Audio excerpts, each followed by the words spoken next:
So the Avengers Infinity War trailer came out today. I saw the teaser 2 days ago. I didn't see the trailer, but I put it on the watch later. And then this morning I was like, oh! So we watched that this morning and we'll be talking about it. Spoilers!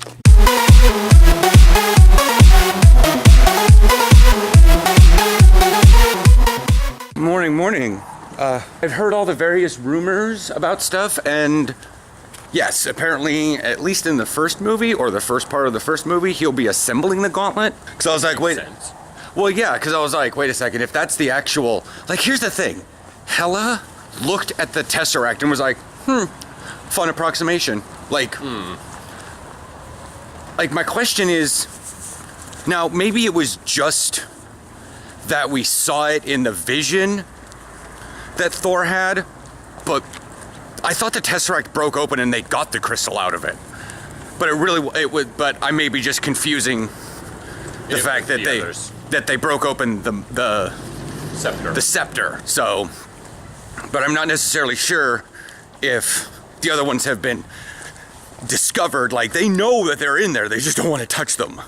But that's the thing, if Hela was like, fun approximation, you know, or fabrication, decent fabrication, like, is that not the actual Tesseract? That could reference the fact that the Tesseract is a fabrication around the stone.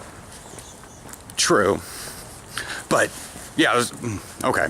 Because I know at the end of Ragnarok, like, Loki looked at the Tesseract and had that hungering feel, which means, as an Asgardian or whatever, as that higher plane being, he can feel it. Whereas humans are like, we feel it, but we don't know what the hell it is. He knows what it is. He's also been around the Tesseract. He's used it. I think he's licked it. Probably. So, and what I noticed is at the end, Thor had his eye patch on. Yeah. So that goes against the promotional material where he doesn't have his eye patch, which... Here's the thing, he can very easily be spoiler-free. Yes. Now here's the thing. At least in the beginning of the movie, or whenever Thor shows up to the Guardians of the Galaxy, he has his eye patch. Yeah. That doesn't necessarily mean that it doesn't get fixed or healed later in the movie. Yeah. Like, we don't know. Because as we figured out with the comics and House of M, and then this thing called the Reality Stone. Yeah. Nothing works correctly. Yeah. It's sort of like in Back to the Future. A lot of people did not realize that when Marty went back after Back to the Future Part 2 and fixing all that wonderful stuff, his parents actually went from lower middle class to like lower upper class. Like, he had a car and things were good, and if you look at the house and things are nice, but when he goes back and it's after Back to the Future Part 2 and he's like fixed all the alternate timelines, his family's a little richer than they were before. That's just the weird. And also, like, speaking of things people may not have actually realized, that I actually looked this one up. Senator Palpatine, before he became Chancellor, was Senator of Naboo. That's why when he got promoted to Chancellor, or Prime Minister, whatever his title was, I already forgot, they put Jar Jar in his place. But because Palpatine had the original position, but he had the authority to make the army, they put Jar Jar in his place. So Jar Jar authorized the army use for the Empire, the clone army. So basically, Jar Jar started the entire thing. And I was like, blame Jar Jar. And I was like, wait a second, Willie, are you Nope. But anyways,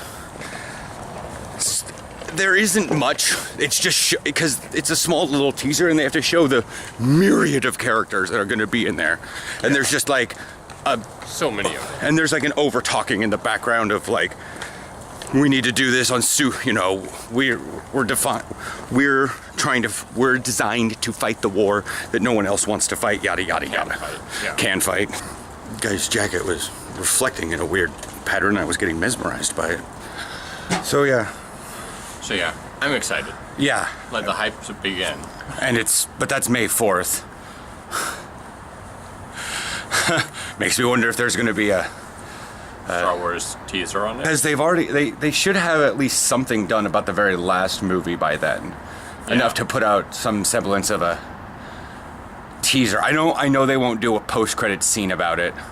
No. Different universes, I hope. Wait. Yes. At least different times and different locations. Yeah. Like, that's the one thing Star Wars can be in this. Like, that's the thing. People are like, oh, well, Star Wars is in the same Star Wars and Star Trek. I'm like, technically, a long, long time ago in a galaxy far, far away. So if you go back 100,000 years... Yeah. Like, Star Wars could literally have an entire saga, have an entire universe, and then end with the galaxy basically imploding and humans, as a last species, going out to colonize this fringe world on the edge of a neighboring galaxy. Yeah. I mean, it could. I know it's heresy. I aborted the raid because... Your train's coming. Yeah. And I had 10 seconds left. Yeah. Alright. Oh, but he wasn't ever gonna turn back into Bruce Banner. See, I told you, that's all I was never concerned with that. Yeah. Because there's no story reason to leave him Hulk. Hulk has one gravity. Comedy. Well, it's like, I understood his I guess fear. like childlike wonderment, but like Hulk doesn't have many gravities. Yeah, from that alone, we'll definitely see Chris Evans and Black Panther. Because that scene's happening in Wakanda. So he's there. I don't know. So, somebody's dying. well, yeah.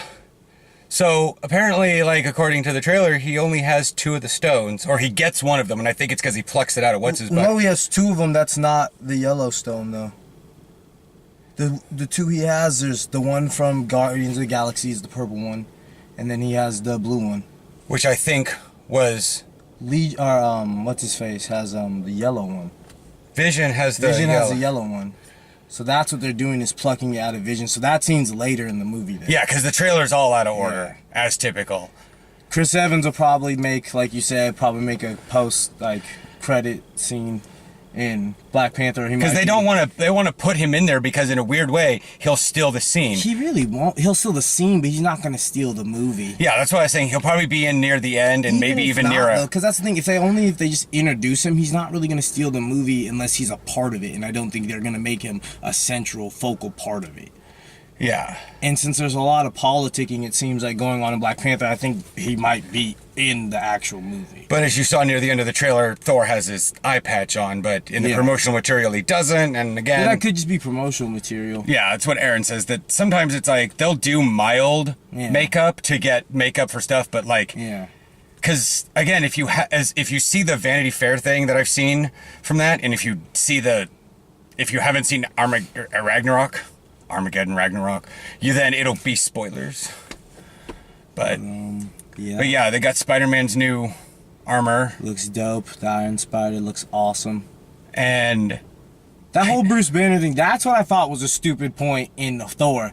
They tried to make like a really sentimental scene about he was never going to turn back into Bruce Banner, and the first scenes you see of him, Bruce Banner. You don't even see the Hulk in the trailer. You just see Bruce Banner twice. Oh, you do. When they're charging into Wakanda. Well, yeah, and when they're charging into Wakanda, that's the thing. Obviously, it wasn't as... They just made it seem... Yeah. Well, I think it was the fact that they brought up that he does have that fear, but it would be the fear that lets him never turn back, not the action. But they also brought that up, and I don't know if they're canon anymore, but the first Hulk movie with, like, the dude from... Edward Norton? Yeah. No, the one before him. Oh. They talked about how it was a fear, how, like, the Hulk was its, like, own entity, and it wasn't, like, a part of Bruce Banner, and he was, like, his own personality. Like a Dr. Jekyll, Mr. Hyde. Yeah, and they went through that in, like, the very first one, but that's the thing, it's like... It's not that at all, is it? Yeah. They know they're just, like, two sides of the same coin. Yeah. Well, no, it's like, Hulk is Hulk. And, like, you can't have Hulk without Bruce Banner, but Bruce Banner, like, is Bruce Banner and Hulk is Hulk. Yeah. That's why I say they're, like, two sides, but they're the same coin. But they do kind of even share memories. But that's how Banner remembers things, but he doesn't remember everything very clearly. And Hulk remembers things, but he's not, like, super smart. But no, that was just I thought the whole point of the movie was dumb. I was like, obviously that's not it, because one, if you leave him as Thor, then you can have nothing of an emotional sense, and if you leave him as Bruce Banner, what the fuck's the point? Yeah. That's what I liked in Ultron's, because he was Hulk kind of in the beginning and then freaked out, then they calmed him down, then he did all his nerdy stuff as Banner and then was Hulk at the end. I don't know, I liked Hulk from Thor just because he's not like a mindless animal. That too. I like that Hulk way better. That's how I always... Where he actually talked and was like, yeah, I have feelings.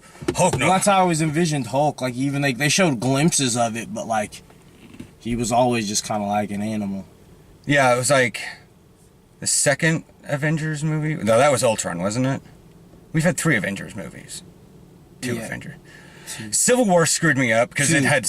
Okay. Civil War just kind of seems like an Avengers movie, but yeah. Yeah. We've had 2 in Civil War. But like in the first one, he still kind of had that, personality, because he was like, Hulk, smash. And he went, Yeah. He got that childish pleasure out of it. But in Ragnarok, you actually saw him like walking around, trying to be gentle, trying to be dainty about stuff, even though he's big and clumsy. And the fact that he's not just a rage machine constantly, he likes to take a bath naked. And doesn't care who sees him. I don't know if he was in a bath. I think he was just in the hot tub. Bath, hot tub. He was soaking. He was he was just soaked. Yeah. But so anything about Star Wars? Because that's coming out on the 11th, right? 18th, 11th. One of those dates. It's somewhere in the teens. It's the 14th, 15th. I don't know. I need my calendar open. It's the 14th. Okay. I don't wanna watch that anymore. 15th? No. 15th, yeah. That's a Friday. I'm pumped for it. I don't really know much about it. I haven't really looked into it because I didn't want to spoil myself, and I kind of did that on the first one. Yeah. On The Force Awakens, so I kind of just haven't been looking into much about it, but it seems awesome. I've just seen like the trailer. And he and I were talking yesterday about hopefully they'll go into more of the mystic side of the Force. Yeah. And not expanding it more. Just sort of like throwing that midichlorian thing out the window and going on to the good versus evil and then a gray Force. Well, if you remember, they started out in the first movies with like Luke and everything. The Force was like a mystical like entity. Yeah. Or like a force. And that's what I'm kind of hoping they'll do again, is explore more than just the light and the dark side. That they'll just explore the Force in general. I'd actually like to see people use it in the other trilogy that they're making, that maybe people have the Force but they don't use it bad or good. Yeah, they just sort of use it. They're just Force users, yeah. They're Force users, and like they don't want to pick some, they just are like, you know what, I'm gonna pick that thing up. Oh, this is really heavy, I'm gonna pick this thing up. Or like casual wizards. That's what I liked in the Legends. I guess it's not canon anymore, like all the books and all like the extra stuff besides the movies was like they expanded on like Force users that weren't Jedi and Sith. And then like I know they're not calling the Kylo Ren and Snoke or whatever Sith, but it's like, yeah, but it's sort of like a feather by any other. At first with Doctor Strange, it was really hard, and there was this dark side and the light side of this magic mystical Force, but then we see in Ragnarok he's just like casually using it. Yeah. Like it's no big deal to him. He's not using it evilly. He's not using it good. He's just sort of using the powers. Yeah. Maybe selfishly, but again, not evilly. There's a difference. Because like telekinesis can be used bad. You can stop someone's heart. Telekinesis can be used good to get something off someone. To pull your spice down from a high cabinet, that's not evil. That's not good. That's just utility. But anyways, so yeah, that's that. Yeah. We'll probably see some stuff tomorrow if we do field work. Terrible rain tomorrow. Apparently, I don't know. Never know what's going on around here with weather. Woo!